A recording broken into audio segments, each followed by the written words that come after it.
Morning, everyone. It's officially January 27th, and here's your morning news breakdown. As always, this is going to be about 4 or 5 minutes in length. We're going to hit all the news you may have missed overnight. Before I continue, thank you to all those who have become paid subscribers over the past 24 hours. Your support truly means the world to me, and I am forever grateful. If you want to support my work and you have not yet become a paid subscriber, it's super easy to do so. Just click the button below and become a paid subscriber today. So, with that, let's jump right into it. The first big news of the day is obviously the potential trade war between the United States and Colombia. Late last night, the Colombian government agreed to Donald Trump's demands, essentially agreeing to accept deportation flights. As a result, the United States will not, at least temporarily, impose sanctions in terms of tariffs on Colombian goods. The United States will, however, keep in place sanctions in terms of certain visa processing restrictions until the first deportation flight lands in Bogota, in the capital of Colombia. Now, something interesting here is that Donald Trump and his team are parading this around as a win, when in reality, it really seems as somewhat of a stalemate, right? The reason why Colombia did not accept the deportees at first was because of the condition they would be arriving, not necessarily their arrival at all.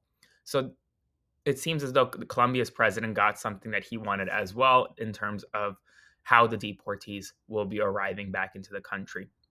Some other good news: the Air Force has officially reversed a previous policy concerning the Tuskegee Airmen. Air Force says that recruits will now be able to see the training videos featuring the Tuskegee Airmen once again, after previous policies rescinded that training module given Donald Trump's recent anti DEI executive order. But starting today, the Tuskegee Airmen will be back in training modules. This morning, the United States reported a flu outbreak of the highly pathogenic H5N9 bird flu in poultry, which means that egg prices are only going to go up. This morning, the stock market also dropped about 5% ahead of the market opening. Late last night, Donald Trump established a council to assess FEMA and its functionalities.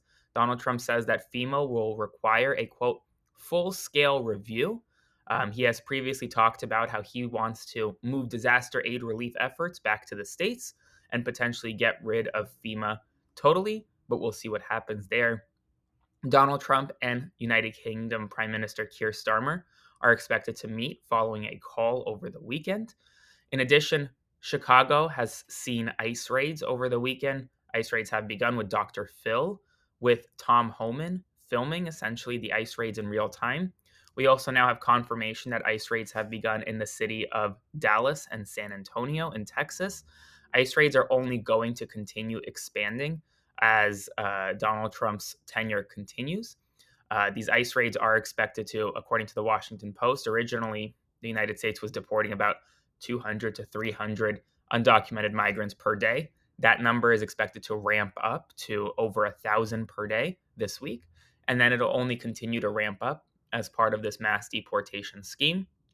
In addition, one of Donald Trump's recent executive orders will ensure that transgender women cannot be held in female prisons anymore. They will now be forcibly moved back to male prisons, potentially putting their lives and livelihoods in danger.